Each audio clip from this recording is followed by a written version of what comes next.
Muy buena tarde a cada uno de los participantes que a través de esta plataforma virtual nos acompañan en un evento más de Luminous Internacional. Especialmente le damos la cordialmente bienvenida a este conversatorio titulado El Monitoreo Transaccional, un evento organizado por el Instituto Luminous AML. Es una empresa formada y constituida en Estados Unidos con el objetivo de brindar servicios de capacitación y entrenamiento en América Latina.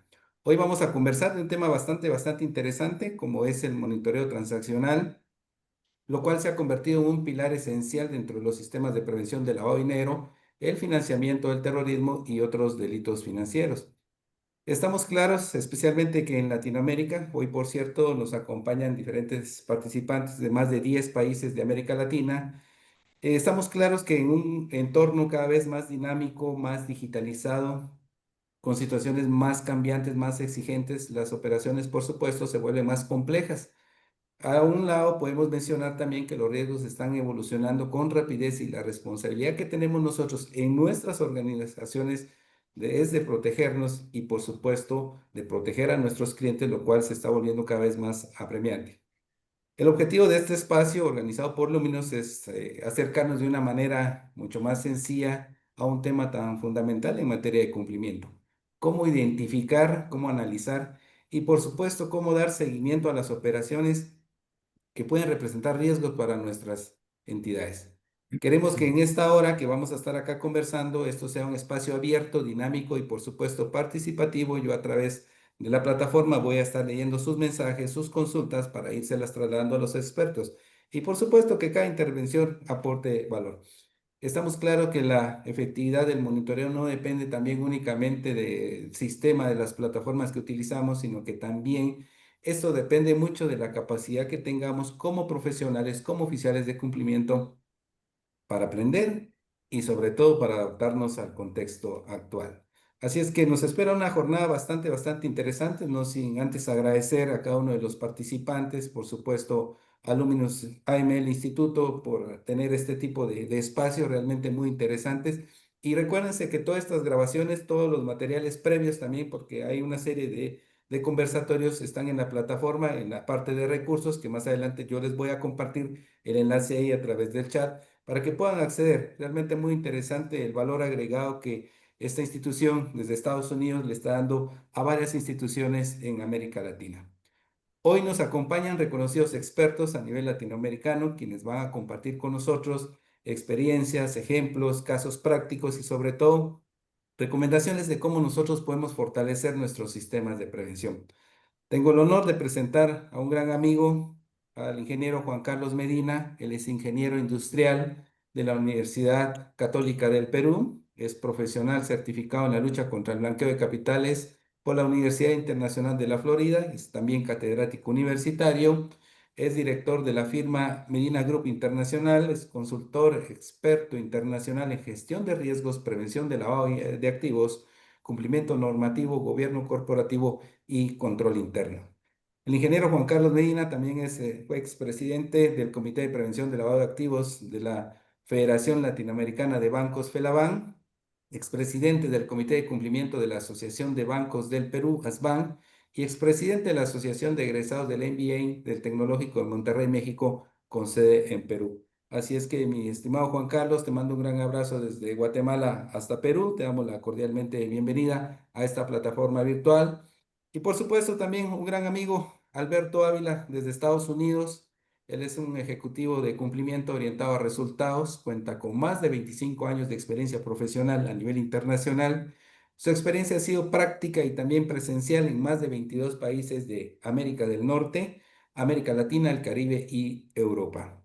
Su enfoque está orientado a brindar apoyo a directorios, alta gerencia, empresas transnacionales, financieras y comerciales. Es uno de los más destacados conferencistas a nivel internacional y autor de diferentes estudios relacionados con la prevención del lavado de dinero y la proliferación de armas de destrucción masiva. Es también creador y autor de experiencias formativas innovadoras como lo es Coloquio Práctico.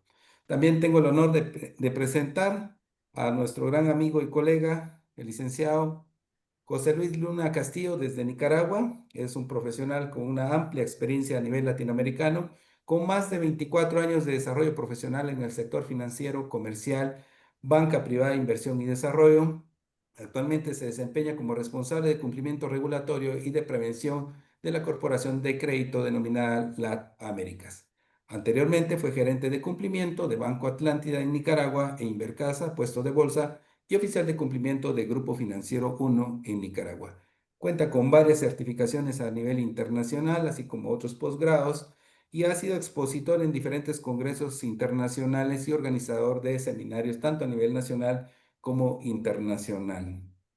Y esto me recuerda justamente cuando en un mundial, Vicente del Bosque, que era uno de los entrenadores de la selección de Brasil, tenía a los mejores jugadores del mundo y ¿qué era lo que les iba a decir antes de salir al terreno de juego? ¿Sí? Si en cada puesto tenía uno de los mejores jugadores a nivel mundial, y lo único que les digo fue, vayan y diviértanse. Y yo creo que con el tremendo grupo de expositores reconocidos a nivel latinoamericano, lo más que les puedo decir también que diviertan, que se diviertan, que compartan sus experiencias. Han tenido realmente un recorrido bastante impresionante por toda Latinoamérica y agradecemos este espacio que a través de César Palacios y Luminos Internacional pues nos han brindado para poder compartir con todos los participantes que a través de esta plataforma virtual estamos acá ya prestos y dispuestos para iniciar.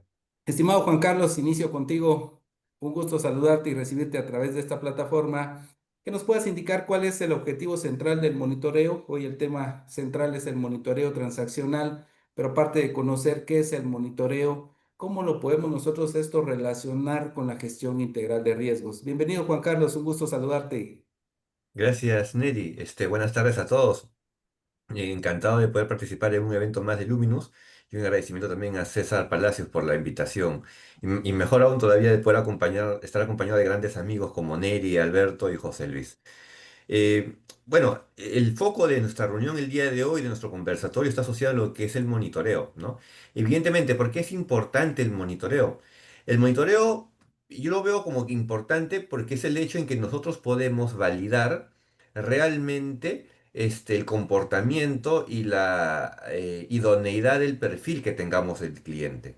Con el monitoreo, nosotros lo que estamos haciendo es poder revisar, poder ver en la práctica cómo es que los clientes empiezan a operar en nuestras instituciones. Nosotros sabemos que en el ámbito del cumplimiento siempre vamos a tener, en la prevención de blanqueo de capitales, vamos a tener siempre dos grandes aristas, ¿no? La prevención propiamente, que es donde uno actúa antes de, define políticas, capacita personal, audita, y la opción y el pilar de lo que viene a ser el monitoreo, que es después de. Nosotros no podemos monitorear lo que el cliente no hace. Necesitamos que él empiece a transar, que él empiece a operar. Entonces, la importancia que veo yo del monitoreo está asociada a la de poder ligar este desarrollo, estas actividades que hace el cliente respecto de lo que nosotros, desde el punto de vista de prevención, esperábamos que él realice, ¿no? De repente con una proyección, de repente con el establecimiento de un perfil. Ya con este monitoreo yo puedo asegurarme de que realmente el perfil es correcto, que lo que el cliente está desarrollando son operaciones adecuadas para su giro de negocio, o también me puede servir para identificar algunas conductas atípicas. Digamos que en el ámbito de lo que viene a ser la importancia del monitoreo, este está muy ligado también a lo que viene a ser la gestión de riesgos. Porque precisamente con la gestión de riesgos es como uno podría determinar perfiles para clientes. Y en el monitoreo lo que hacemos es contrastar lo que el cliente está haciendo en la práctica versus el perfil de riesgos que hayamos definido del cliente. Cuando esta unión, cuando este contraste no genera ninguna discrepancia, podríamos pensar que el cliente está operando dentro de su estándar, dentro de un alcance natural y normal de sus operaciones. Pero cuando encontramos esas discrepancias, ahí podríamos estar identificando posibles operaciones inusuales o por lo menos posibles señales de alerta que haya que revisar. Cuando esto ocurre, notemos siempre de que no necesariamente quiere decir que el cliente esté haciendo cosas malas. De repente lo que haya que hacer ahí es una revisión del perfil, porque lo que sucede en ocasiones es que el perfil queda desactualizado. Si la actualización no es un ejercicio que se haga constantemente, eso podría generar señales de alerta. Y por ejemplo, para dar un caso práctico, un ejemplo que me pasó a mí en mi vida profesional. Yo trabajaba en una entidad financiera y en esta entidad financiera yo empecé a trabajar cuando todavía era un egresado de la universidad. y con un puesto de asistente. Como fue mi primer contacto con esta entidad financiera, a mí se me crea un código de cliente, como cualquier cliente, cualquier persona, y me asignan un perfil. Con el paso de los años, yo dejé esa entidad financiera, me fui a trabajar a otras entidades, y después de varios años yo regresé nuevamente a trabajar a esa entidad financiera, pero regresé como gerente a esa misma entidad. Como gerente, digamos, yo tenía que contrastar los perfiles también de los clientes. Y yo hice un ejercicio de poder contrastar mi propio perfil como cliente. Y cuando identifiqué, noté de que lo que tenía, lo que estaba resguardado como perfil mío de cliente era mi perfil como asistente. Pero yo estaba ahora como gerente. Entonces, evidentemente iba a haber una discrepancia. El día que, por ejemplo, el día que Recursos Humanos me abone mi primer salario como gerente, iba a salir una alerta porque me iban a contrastar el salario de gerente con el perfil de asistente. Y eso, imagínense, me hubiera sido la principal alerta la que me genera a mí, recién llegado. Entonces, qué importante es que precisamente cuando tengamos este monitoreo, lo hagamos de manera concreta, contrastando perfiles de cliente por basados en riesgos con la operativa, con el monitoreo de transacciones que esté haciendo el cliente en un momento dado, ¿no? Gracias, estimado Juan Carlos. Y algo muy interesante que mencionabas es sobre la actualización de los perfiles. Sí, el área de negocios juega un papel muy importante, pero eso tiene que ver también con el tema de capacitaciones. Sí, el tema de capacitación, que el área de negocios esté entrenada, porque es muy importante también saber diferenciar qué es capacitar y qué es entrenar. Sí, Ujú. y no todo, en base a lo que planteas, no todo lo que es inusual está realizado por organizaciones criminales. Muchas veces es por una mala captura de la información, por falta de actualización de los datos o por algunas deficiencias en los sistemas de capacitación. Doctor José Luis Luna, bajo este contexto, es muy importante también conocer cuando hablamos de que hay que revisar perfiles, de que hay que hacer un trabajo de minería bastante laborioso. A veces lo vemos nosotros como una carga administrativa el tema del monitoreo transaccional, ¿sí? Pero esto es muy importante, cómo nosotros desde nuestras entidades podemos ver el monitoreo transaccional como un aliado estratégico de los sistemas de prevención y no como una función más, como una carga en las instituciones, ¿sí? Bienvenido, doctor José Luis. Hola, buenas tardes. Muchas gracias a Neri por la introducción y también por la invitación de parte de Luminus. Es un placer compartir también con Juan Carlos y Alberto y con todos los participantes que nos acompañan esta tarde. Bueno, para hacer referencia al monitoreo, creo que el monitoreo es estratégico, ¿no? No se puede hacer prevención de lavado de activos sin monitoreo. Porque como dijo Juan Carlos, la primera fase del proceso, yo le llamo el triángulo perfecto de la prevención del lavado de activos, ¿no? Que está prevenir, detectar y reportar. Y prevenir es el conocimiento inicial del cliente, donde hacemos su perfilamiento, pero después viene detectar. Y detectar es precisamente monitorear. Y recuerden que del monitoreo se derivan señales de alerta que pueden ser de fuentes internas y de fuentes externas. Y estas señales de alerta van a dar como resultado la generación de un reporte de actividad sospechosa que va a ir a la unidad de inteligencia financiera, unidad de análisis financiero. Por lo que el monitoreo es esencial y estratégico, porque conociendo al cliente, perfilando al cliente, conociendo su actividad económica, su capacidad financiera, el origen de sus recursos, procederemos como consecuencia a ejecutar las labores de monitoreo. Pero el monitoreo tiene que partir de una parametrización, de un diseño que a nivel de organización se plantee, ¿no? ¿Qué es lo que vamos a monitorear? ¿En qué momento? ¿Cómo lo vamos a hacer? Porque la primera fase, y quizás es la más importante, es definir qué tipo de herramienta vamos a utilizar. Hay organizaciones que todavía siguen monitoreando con reportería de Excel, ¿no? Hay organizaciones que han logrado crear plataformas o herramientas creadas en casa a nivel interno. pero hay organizaciones que tienen más poder adquisitivo y han logrado comprar o adquirir herramientas robustas. O sea, el paso número uno es qué tipo de herramientas necesita mi entidad, qué tipo de operaciones voy a monitorear.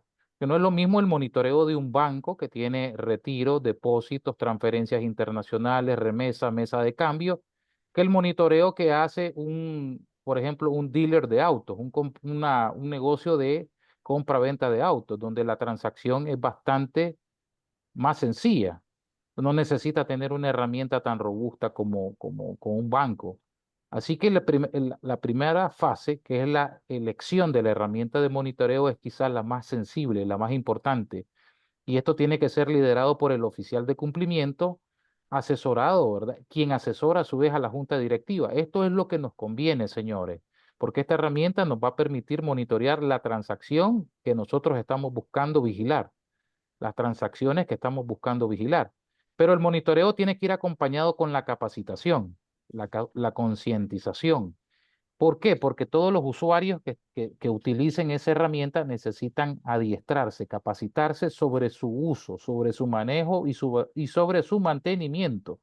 Pero no solamente eso, a la hora de tener claro cuál va a ser la herramienta, ¿cómo vamos a definir las alertas? ¿Qué tipo de alertas vamos a estructurar? Hagamos alertas por depósitos estructurados, que es una de las más comunes.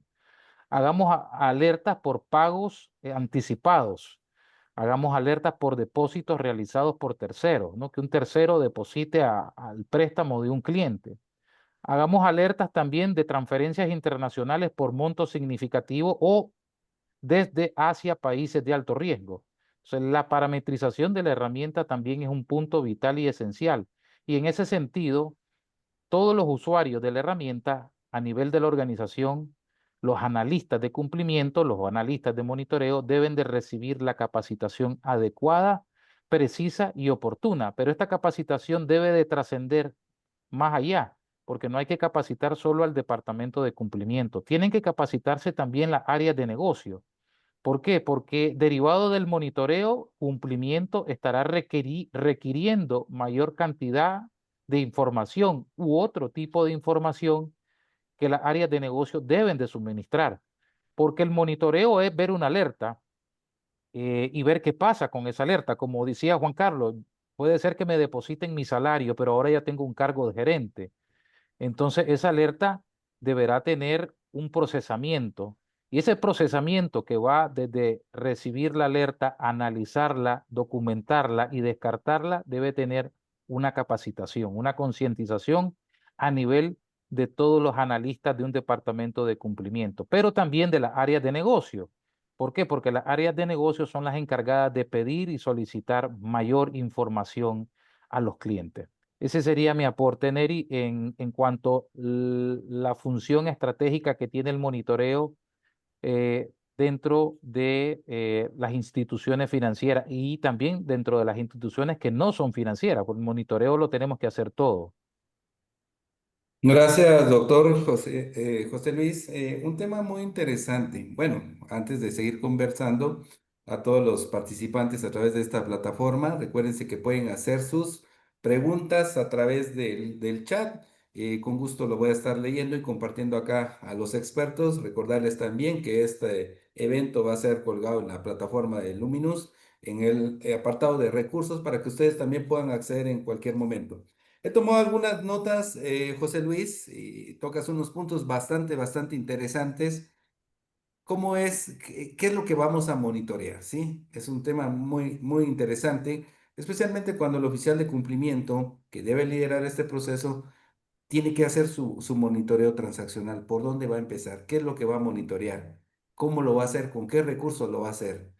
De hecho, en la mayoría de las legislaciones a nivel centroamericano, para no ir tan lejos, te dan esa facilidad de poderlo hacer por cualquier medio que consideres, que puedes tener una herramienta de monitoreo automatizada o lo puedes hacer en Excel, pero ya en estas realidades, en este contexto que cada vez es más cambiante, más desafiante, imagínate en una institución financiera monitorear miles de transacciones y hacerlo todavía con un Excel. Y hemos visto algunos casos donde la autoridad supervisora dice, por ejemplo, José Luis, eres el oficial de cumplimiento. ¿Cómo haces tu monitoreo? ¿Cuentas con una herramienta automatizada? No, no cuento. ¿Cómo lo haces? A través de Excel. Entonces, José Luis, demuéstrame que por lo menos estás capacitado para utilizar el Excel. Y nos cuesta incluso soportar eso. Y por otro lado, cuando el oficial de cumplimiento no conoce las bondades de tener una herramienta actualizada, esto se traduce en falta de apoyo por parte de las juntas directivas, ¿sí? Cuando hablamos de que necesitamos como oficiales de cumplimiento un sistema automatizado de monitoreo transaccional, haciendo la aclaración de que no necesito el sistema más caro, el más robusto, necesito un sistema que por lo menos se adapte a las necesidades de mi institución, que sea funcional, que sea práctico y sobre todo que cumpla con los objetivos. Entonces, esas son una de las principales limitantes. El tema de la capacitación, José Luis, lo abordás.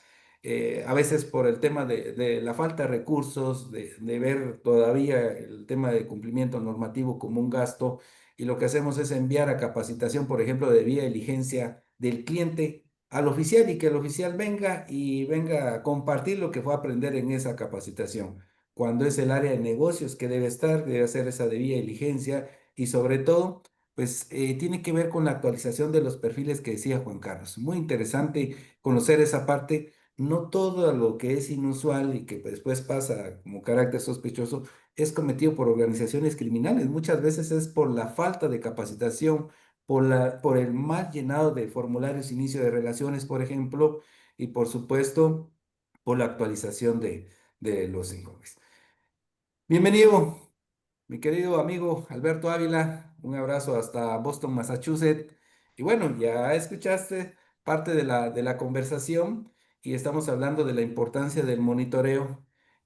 Yo quisiera hacerte una pregunta en toda la experiencia que tienes a nivel latinoamericano y fuera de Latinoamérica, Alberto, porque es importante también conocer las tipologías, ¿sí? Y más en este contexto, conocer las amenazas actuales, emergentes y calibrar esos sistemas de monitoreo a este contexto, sí. Sabemos, por ejemplo, el tema de lo que pasa en nuestro medio, en nuestra región, el tema de corrupción, el tema del narcotráfico, el tema del fentanilo, que ahora con todas esas noticias que han aparecido, el tema de fraude, de los delitos ambientales, el uso ilícito de los activos virtuales, las amenazas actuales y emergentes. Hay tantas cosas que podemos hablar, pero el tema de conocer las tipologías, conocer cuál es el contexto, por qué es importante para poder tener sistemas de monitoreo adecuado. Bienvenido, Alberto.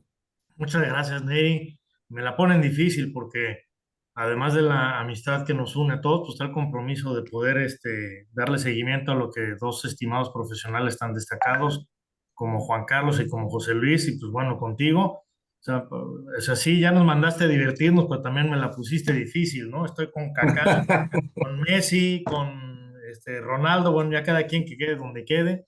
Yo me quedo con las Chivas del Guadalajara, que somos consistentes, no hemos ganado nada en los últimos 20 años, pero estamos. Pero Fíjate que, siguen vivos. fíjate que está muy buena la inquietud que tú presentas, Neri, porque tiene dos aspectos.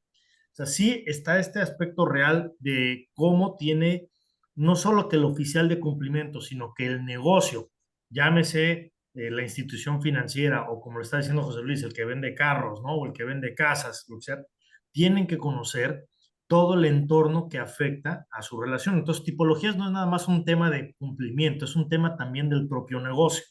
Para ejemplos, y si se ofenden en México, se aguantan porque soy mexicano y aunque no fuera, de todos modos se siguen aguantando. Con todo lo que sucedió con Intercam, Cibanco y Vector, ¿qué sucedió?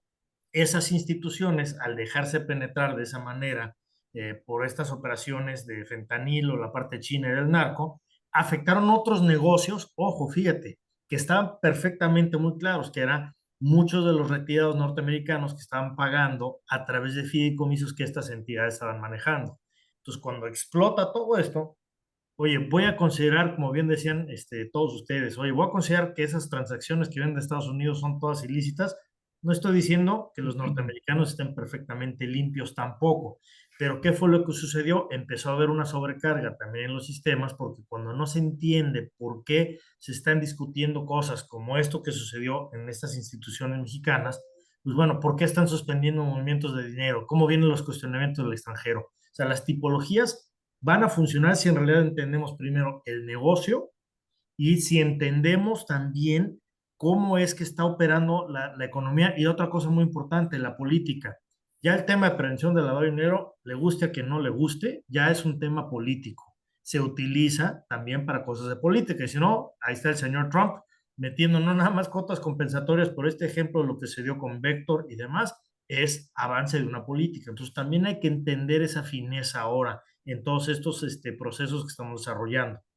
Dicho eso, y no es este discurso ni perorata política, pero sí tenemos que entonces ver cuál de esos en realidad funciona para nosotros. Una tipología, antes de que se me ocurra a mí, meter en mi sistema, que si la tipología nueva, la uno, la 2, la 3, la 4, la 5 es, tengo que hacer una gestión y un análisis del riesgo. O sea, si en realidad son cosas que debo de tener, porque después hay ciertos proveedores de sistemas, y no voy a decir sus nombres, porque si no después de por sí ya no me hablan y ahora menos. Te ofrece mi sistema 179 alertas. Compadre, no me aplican ni siquiera 15 de las que tienes desarrolladas. Entonces, también nada más meter tipologías por meter tipologías a lo tonto no sirve. Esto entonces nos lleva al otro punto. No se preocupen, lo tonto se quita estudiando, ¿eh? Entonces, y si no, pues bueno, ya que como decía Alberto Cortés, reencarnarás 20 veces en cucaracha hasta que aprendas, ¿no? Pero, ¿qué es la otra cosa que hay que tomar en cuenta? Y tú lo decías muy bien, Eri, y es un punto que tocó súper bien Juan Carlos y José Luis. También, ¿quién desarrolló el sistema? El que desarrolla el sistema en realidad comprende cómo deben de adaptarse esas tipologías una vez que en realidad tú sabes qué tipología sí aplica en tu país, en tu operación. Entonces, la pregunta es si el que desarrolla el sistema, ya sea a nivel interno o externo, en realidad conoce de tu materia, en realidad conoce de tu rubro. Porque la eterna queja, y no estoy hablando mal de los bancos, pero fue la realidad, fue como nación, todos los sistemas, todo arrancó primero en bancos. Ojo, pero ahora la lógica del banco, incluso hasta de cómo se estructura el negocio, es lo que manejó la gran cantidad de el desarrollo de los sistemas, internos o externos. Pues, no funciona lo mismo una aseguradora, no funciona lo mismo una cooperativa, y dentro de las cooperativas hay distintos tipos, y así nos podemos ir a bienes raíces y demás. Entonces, también, ¿quién te lo está programando, desarrollando? Necesita saber qué tipo de conocimiento y capacidad tiene, porque si no, entonces te lo van a estar desarrollando con la lógica incorrecta. Juan Carlos marcaba esta parte de, oye, pues primero estaba él en ese rol inicial y después ya como gerente, no cuadra. Y entonces empiezas a generar una sobrecarga brutal en la gente. Entonces, yo te diría que cuando estamos hablando de tipologías, no solo es cuáles son las que surgen, por qué surgen y cómo te van a afectar, sino también quién te va a ayudar en tu proceso o en tu sistema a poder integrarlas de una manera que sean sensatas, ¿no? Porque no todas las tipologías te van a ser aplicables.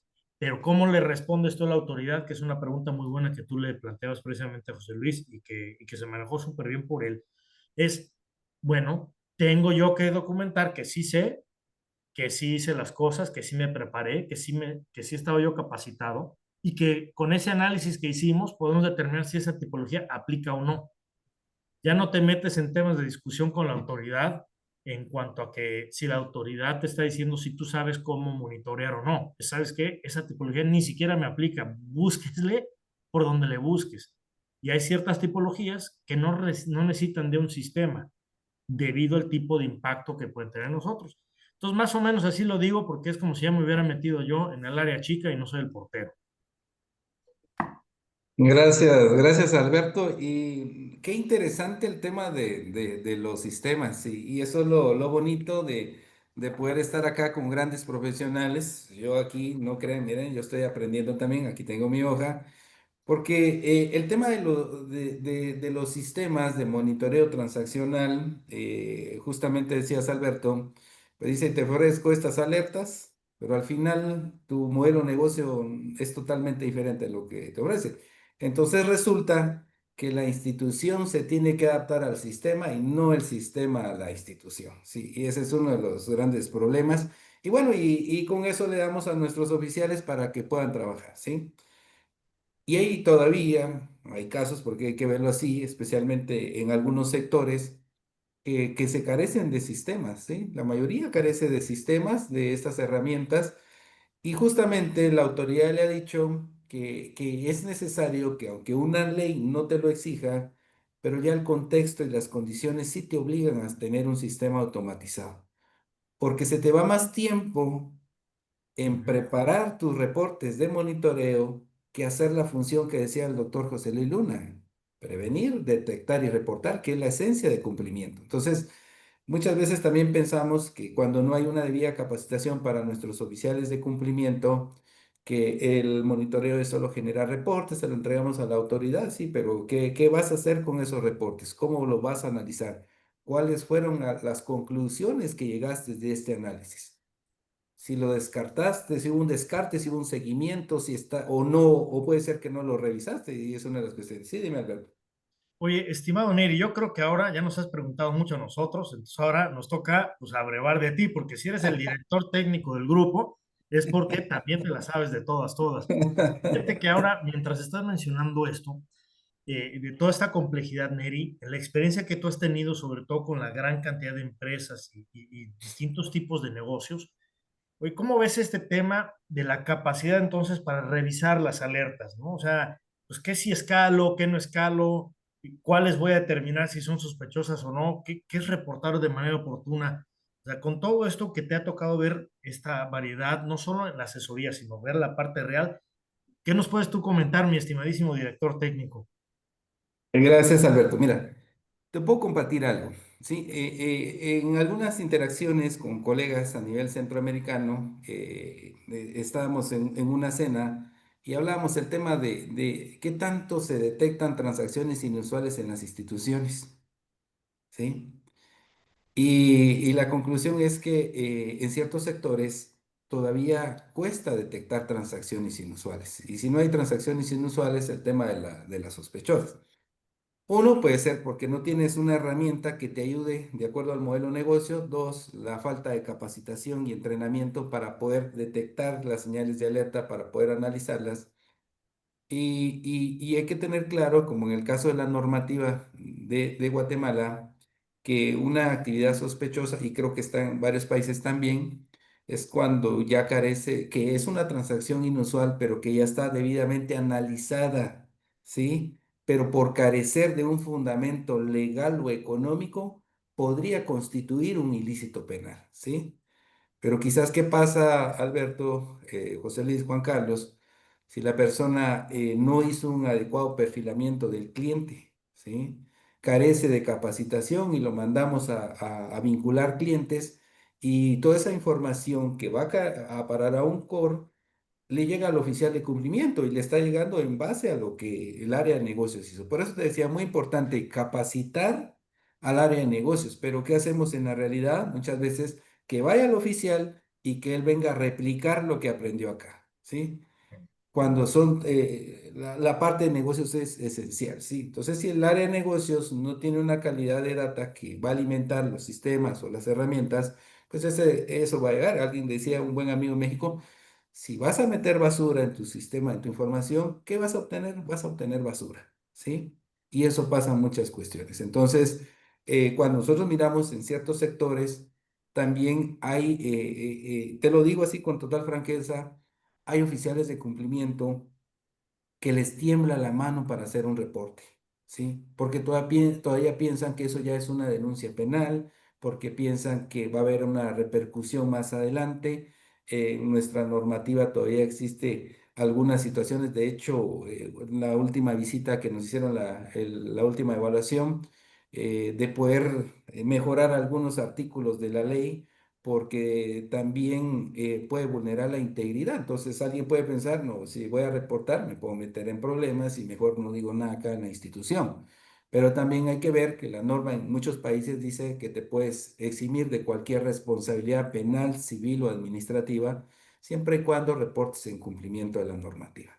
Entonces, para poder escalonar, para poder tener, tienes que tener una base bastante sólida, tienes que tener una personal altamente entrenado, las herramientas que sean necesarias. Vuelvo y lo repito, no necesariamente tienes que tener una plataforma carísima, robusta, porque hay muchas de esas que dicen, pero realmente no se adecua a lo que necesitas. Necesitas una herramienta de acuerdo a las necesidades de la institución, al modelo de negocio y las alertas que sean necesarias, porque las alertas también es muy importante considerar, se generan muchísimas alertas, ¿sí? Y cuando llega el supervisor te dice, bueno, ¿cuál fue el seguimiento que le dio a las alertas?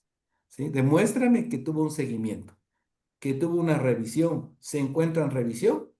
¿O por qué descartaste este seguimiento? Sí, y si lo descartaste es que no pasó un reporte, es porque tienes ese sustento legal o económico de la transacción que hizo el cliente, ¿sí? Entonces hay muchas cuestiones, pero tiene que ver con lo que decía Juan Carlos, con lo que decía José Luis, el tema de los perfilamientos, que es muy importante, los entrenamientos, que conozcan la responsabilidad, que el oficial de cumplimiento sepa qué es lo que va a monitorear, cómo va a monitorear y cómo va a presentar esos resultados del monitoreo. Porque seguramente en una supervisión la autoridad se lo va a pedir, ¿sí? Y vuelvo y repito, no es solamente de generar reportes, es dar un seguimiento, tener conclusiones y sustentar por qué esos cambios en los comportamientos de nuestros clientes, ¿sí?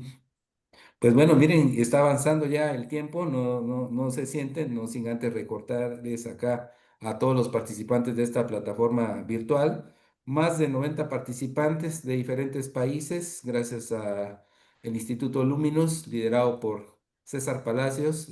Nuevamente felicitaciones, César, por este espacio, realmente viene a aportar muchísimo. Y bueno, otra preguntita, Juan Carlos. Me gustaría también que en base a toda tu experiencia a nivel latinoamericano, desde diferentes puntos o diferentes áreas donde has estado, que nos puedas compartir o puedas acá conversar con nosotros cuáles consideras, Juan Carlos, que son los errores más comunes que se observan en los modelos de monitoreo. Y no solamente decir, bueno, esos son los errores más comunes, sino que también qué podríamos hacer nosotros o cuáles serían tus recomendaciones como expertos para poder mejorar estos sistemas de monitoreo. Bueno, en realidad, en mi experiencia yo he visto que uno de los errores más comunes es el de, por ejemplo, en esquemas de monitoreo, tratar de estandarizar o de utilizar la estadística como único criterio para la identificación de operaciones inusuales en el monitoreo, ¿no? ¿Por qué? Porque la estadística como tal es una ciencia, digamos, parte de la matemática, que es muy robusta para lo que es el manejo de datos, pero no para la explicación de los datos. Entonces, es importante sentir de que y darse cuenta de que la estadística puede ser una herramienta, puede ser un medio, mas no es un fin. Por ejemplo, el clásico caso que suele ocurrir es, y ahora que hablamos del establecimiento de soluciones tecnológicas con más de 150 alertas o tipologías ya enlatadas, ¿no? Para poder usarlas. Muchas veces, cuando las organizaciones ya empiezan a dar ese paso de la automatización y tienen una plataforma o tienen un software, ¿qué es lo primero que a veces se pide al momento de establecer o poner en producción este software, ¿no? Piden, por ejemplo, la cantidad de la historia de las transacciones de los clientes, un histórico de transacciones. A veces piden un año, 6 meses, no sé. ¿Qué es lo que hacen con ese histórico? Ingresan en la herramienta y hacen que la herramienta trate de identificar cuál podría ser el comportamiento de cada cliente. Pero ¿qué es lo que va a pasar con la herramienta? La herramienta va a tratar de predecir ese comportamiento mediante pronósticos. Si yo tengo un cliente que en enero movía, no sé, pues, ¿no? 20.000 dólares, en febrero 20.000, en marzo 20.000, abril 20.000, ¿qué va a hacer la herramienta? La herramienta me va a decir, si ese cliente sigue moviendo siempre 20.000, está bien. Pero si un día se escapa de ese perfil de los 20.000 y trae 30.000, ya es una operación inusual. En el monitoreo sale una señal de alerta, ¿no? Eso dice la matemática. Lo que va a hacer es sacar un promedio, un estimado. Pero acá hay que complementar, y ese es un error a veces, el no complementar con la parte netamente de prevención. Por ejemplo, este cliente que mueve 20.000 mensuales, ¿a qué se dedica? No, es desempleado. Entonces, ¿cómo un desempleado puede mover 20.000 dólares mensuales en su cuenta? Ese tipo de apreciaciones no las va a hacer la estadística. Entonces, cuando se implementan en sistemas de monitoreo, se aplica la estadística, por ejemplo, y muchos proveedores de software a veces hacen eso, ¿no? Le aplican la estadística, pero sin un análisis de fondo sobre lo que es el cliente y no lo une a la debida diligencia, puede hacer que esa estadística termine validando operaciones inusuales. Porque en el ejemplo que yo les comento, la estadística decía, si el cliente movía 20.000, que siga moviendo 20.000 siempre. Pero si el cliente es desempleado, él nunca debió mover 20.000 sin haber saltado una alerta. Y si yo voy a hacer que ese comportamiento se normalice, lo que yo estoy haciendo es validar ese comportamiento atípico y lo estoy volviendo usual, cuando en realidad es inusual. Entonces yo creo, Neri, que uno de los principales retos que hay y errores comunes es precisamente el tomar la analítica, el tomar la estadística casi como un acto de fe, ¿no? Lo que sale en la fórmula, eso es, así quedó. Oye, pero ese cliente no tiene actividad laboral, no importa, la fórmula me dice que está bien que siga moviendo $20.000 mensuales. Entonces, hay que hacer siempre esa integración entre lo que es la utilización de herramientas analíticas, estadísticas, con lo que viene a ser el modelo de prevención.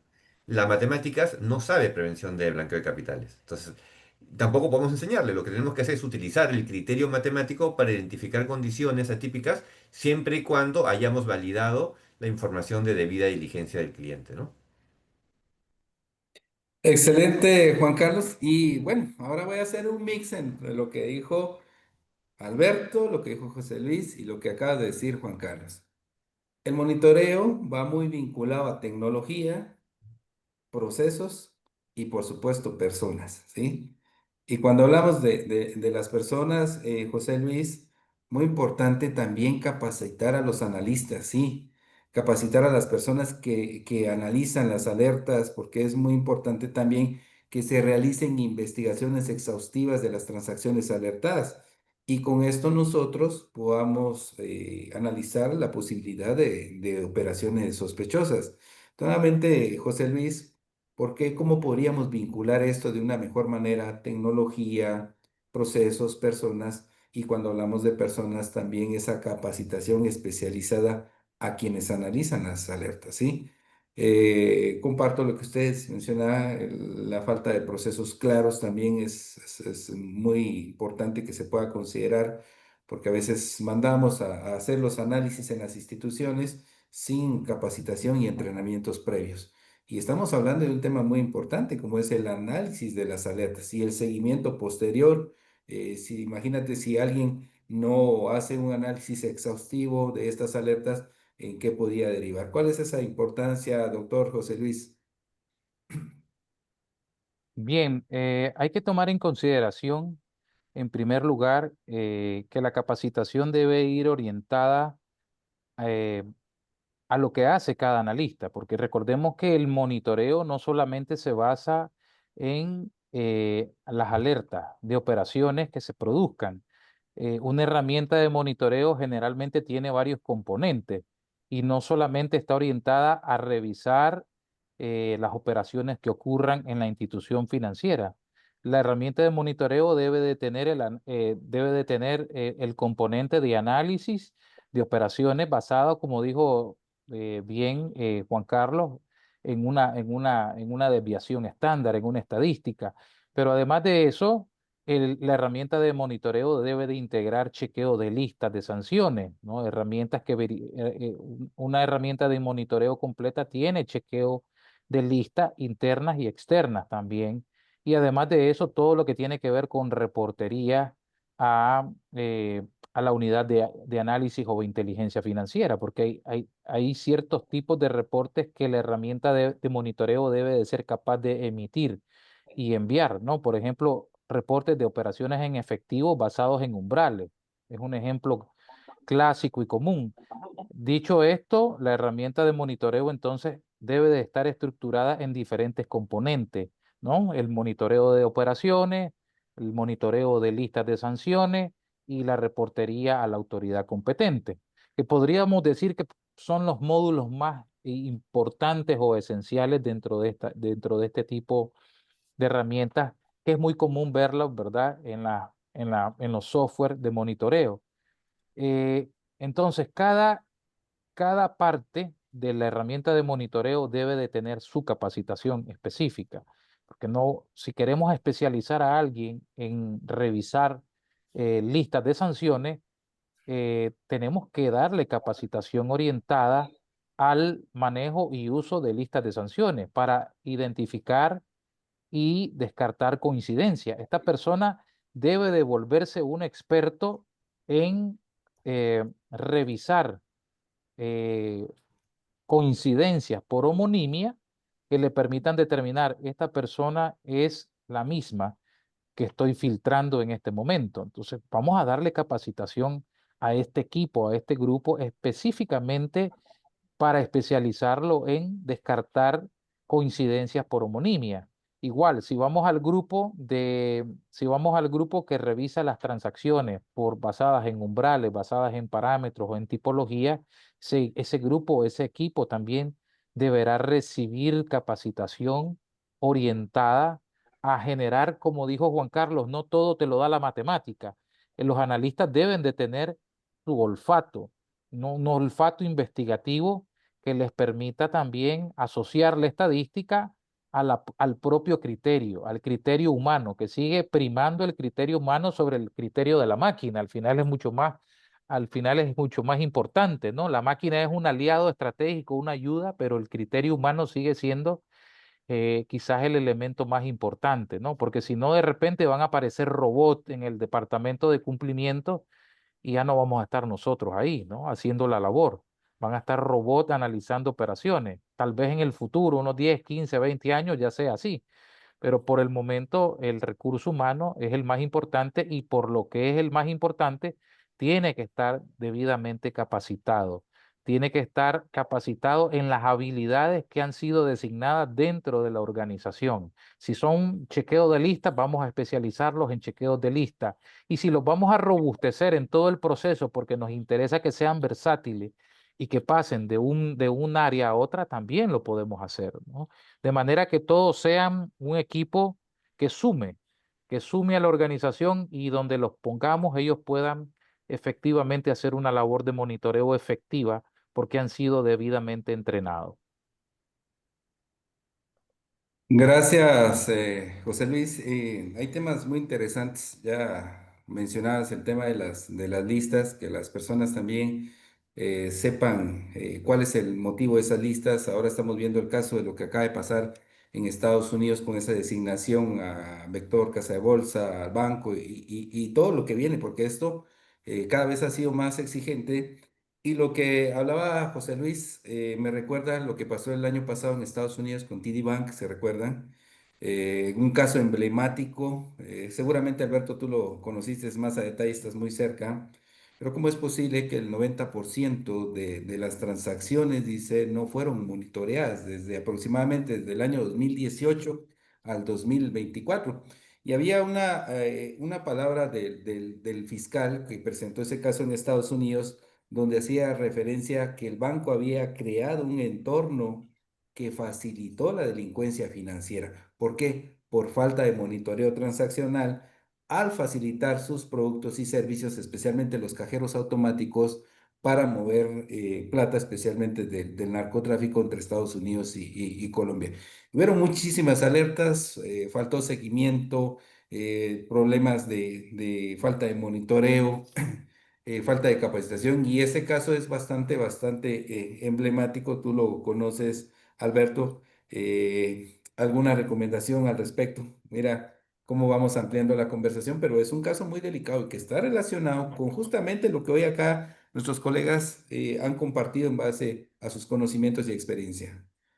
Bueno, la realidad, y aunque no les guste a algunos escuchar esto, y no me refiero a los que están aquí, sino a otros, pues el error está en el oficial de cumplimiento. O sea, no me importa quiénes hayan sido oficiales de cumplimiento. Tú cuando entras como oficial de cumplimiento tienes que revisar qué está sucediendo con los sistemas, qué está sucediendo con las alertas. Entonces, esta como de echarle la culpa a la institución, o sea, sí, la institución tiene una responsabilidad, pero también quienes estaban cumpliendo esa función, pues bueno, tú entras y la manera en la que te proteges es primero revisas, a ver, quiero ver cómo está el nivel de reporte, atención de alertas, en qué tiempos, en qué momentos, por qué están estos parámetros ajustados, cómo está la capacitación, todo lo que ha mencionado Juan Carlos, lo que está mencionando José Luis, lo que tú indicaste, todo eso es lo que el oficial de cumplimiento cuando entra a una institución tiene que empezar a revisar.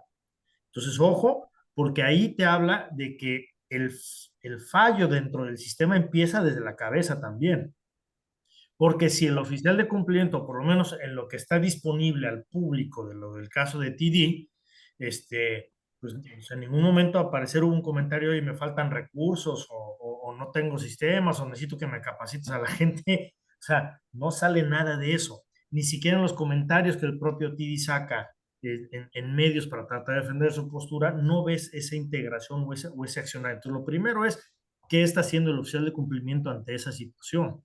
Por eso es que uno, la auditoría interna o la externa te sirve como un material de apoyo, pero es que yo como oficial de cumplimiento tendría que estarle pidiendo a mi auditor externo o a mi interno, revísame cómo estamos funcionando en estos aspectos. Si yo no tengo el conocimiento técnico para hacer ese apoyo o esa revisión, pues entonces me tengo que apoyar en esas otras áreas. Y eso, pues bueno, cuando uno va a entrar a una institución, de nuevo, pues tienes que empezar a revisar qué hay por debajo del piso, porque pues bueno, si no, entonces esa actitud infantil de, pues es que fue culpa de los de atrás, bueno, si fue un problema que son los de atrás, entonces tú tienes que decir, señor, estamos enfrentando esto y este es el plan de acción que se va a seguir, ¿no? En algunos países eso le llaman planes de autocorrección, pero más vale avisar qué es lo que hay que tratar y cómo es que se tiene que atacar, ¿no? Lo mismo. Yo creo que esto, pues bueno, a José Luis y Juan Carlos, yo creo que a ustedes les ha tocado ver, a ti también, Neri, cuando se hacen cambios de un sistema a otro, ¿no? Porque eso es como el paso de la muerte en los caballos.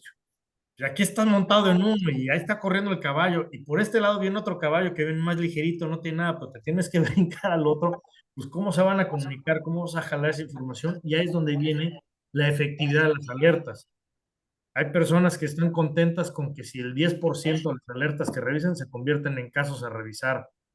Puta, bueno, yo no sé dónde le ven lo bueno a eso, porque quiere decir que tu sistema de prevención es 90% ineficiente, porque estás contestando pura tontería. O sea, ojo, no que no debas de revisar, pero quiere decir que el 90% de tus transacciones, pues está todo bien. ¿Por qué? Porque es la viejita donde, como decía Juan Carlos, sí, está la estadística, pero te pones a revisar y sí, pues la viejita siempre recibe esa cantidad, entonces ¿para qué la estás? O sea, ya llevas 5 años levantando la alerta que la viejita siempre hace esos movimientos. Pues, si no se dispara ya de ahí, pues, o sea, esa pérdida de tiempo de tu capacidad humana, pues bueno, te impacta en otras situaciones donde sí tienes que estar revisando. Pero yo te diría que también eso es muchas de las cosas que le sucedió a empresas como TD o a las grandes instituciones financieras que de repente pues, son golpeadas y les dicen, cámbiame el sistema. O sea, es que es, de nuevo, te estás brincando de caballo a caballo y eso no es nada fácil, no es nada sencillo. Pero, ¿cuáles son las indicaciones o las mejores recomendaciones? Pues es lo que ha dicho José Luis, lo que ha dicho Juan Carlos y lo que tú nos has dicho. O sea, todos esos detalles, cuidado, cómo los generas, qué alertas, qué subes, qué bajas, como tú gustes, eso precisamente es lo que hay que hacer sin importar en qué etapa o madurez tengas tu sistema. Es ser y tener esta vista muy clara y muy honesta con uno mismo y con su institución. Porque lo peor de todo es querer enseñar que supuestamente lo tienes todo bajo control y no. Se confunde tener las cosas bajo control con perfección. Y esto no se trata de perfección, se trata de estar adecuando constantemente. Gracias, Alberto. Increíblemente se nos fue la tarde. Bueno, ya para ir cerrando, pues me gustaría que de manera breve, no más de un minuto, cada uno de ustedes nos puedan brindar una recomendación, un consejo práctico de cómo fortalecer nuestros sistemas de monitoreo, cómo tener esa herramienta que me sirve para, ya vimos, para muchas cuestiones.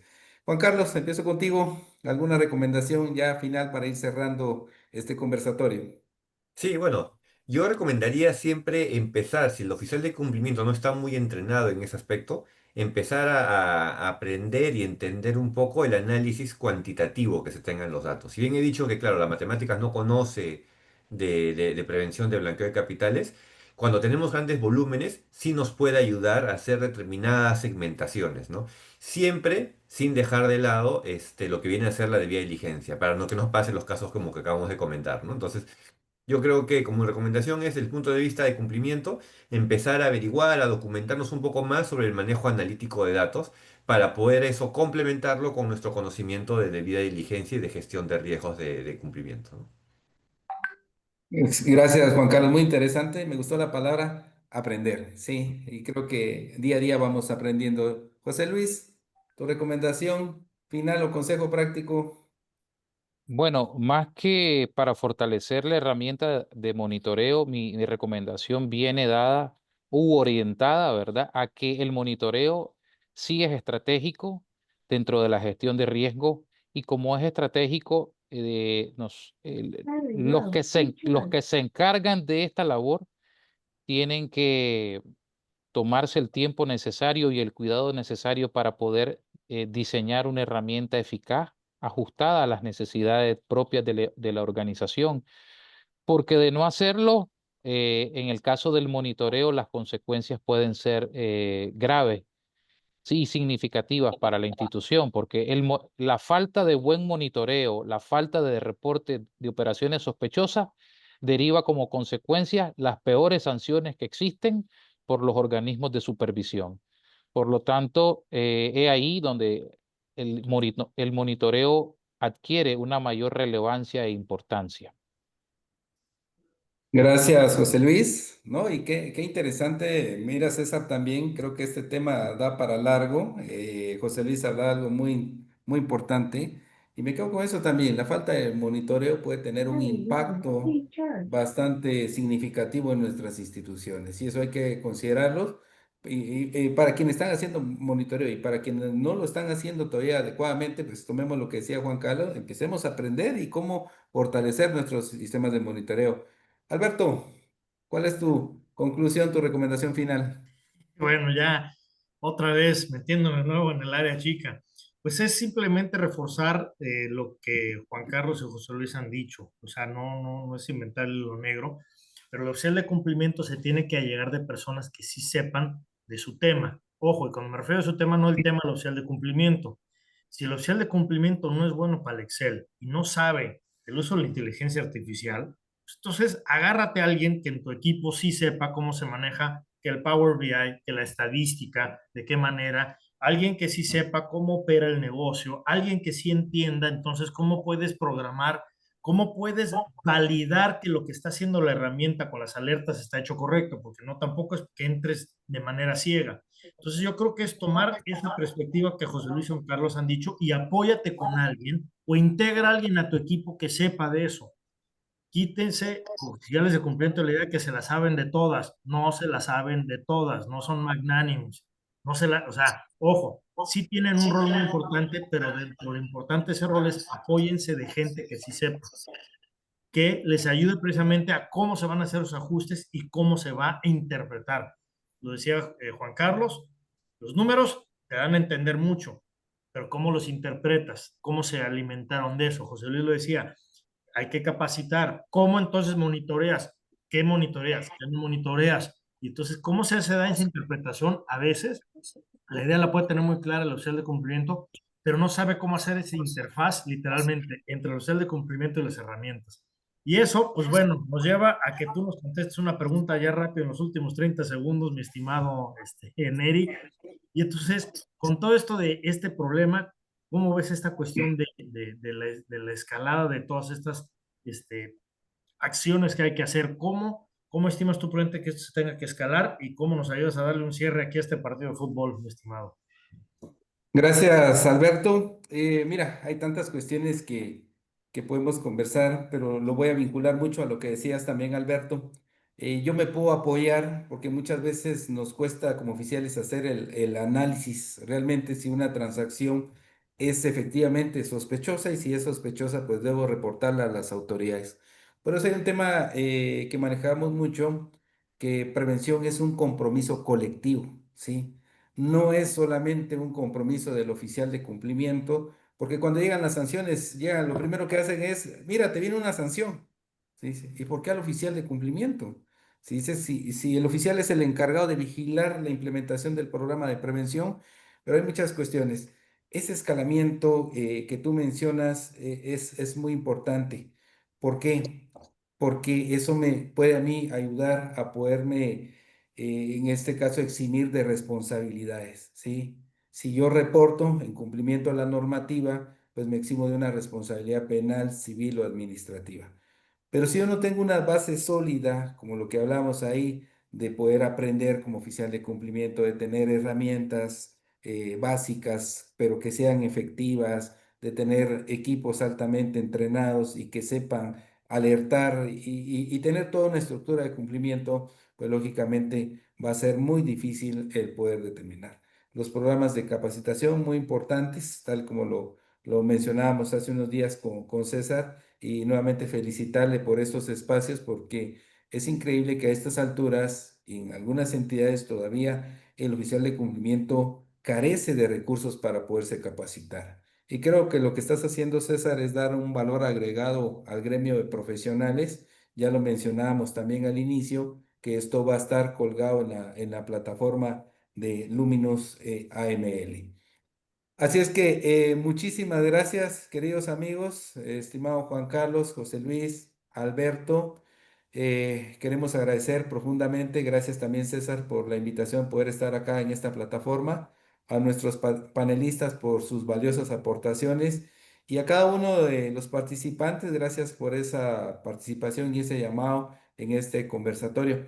Hoy hemos confirmado que el monitoreo transaccional, lo que hemos abordado acá con los colegas, no es solamente un requisito legal, sino es un pilar fundamental para proteger la sostenibilidad, la confianza y, por supuesto, la transparencia en nuestras instituciones. Con esto que hemos conversado el día de hoy, sabemos que el desafío que tenemos es bastante grande, pero hay una oportunidad. ¿Y cuál es la oportunidad? De transformar el cumplimiento en una cultura de prevención, de integridad y, por supuesto, de compromiso con nuestros clientes. Así es que nuevamente, distinguidos amigos, muchísimas gracias por esta invitación. Estimado César, te dejo para que puedas hacer las palabras de cierre y nuevamente agradecerte por darnos este espacio a través de Luminous AML. Muchas gracias, Neri. Monitoreo de transacción. Monitoreo de transacción es un tema extenso y técnico. Y gracias a ustedes, al panel, no hemos tocado todos los puntos, pero hemos tocado puntos principales, importantes. Quiero agradecer a ti, Neri Maldonado, a Juan Carlos Medina, Alberto Ávila, José Luis Luna, por su tiempo y por compartir su conocimiento, y a todos los participantes que estuvieron presentes hoy. Recuerden, en nuestro website, luminusinstitute.com, bajo recursos, hay una pestaña donde tenemos AML TV. Dentro de unos días se va a colgar esta presentación y tenemos también las presentaciones anteriores si desean verlas. Gracias por su apoyo y siempre aquí para servirles a AML Institute para las instituciones financieras acá en Latinoamérica. Muchas gracias a todos. A ustedes, un fuerte abrazo, cuídense mucho y nos vemos hasta una próxima oportunidad. Un placer estar acá. Gracias. Hasta luego. Buen día.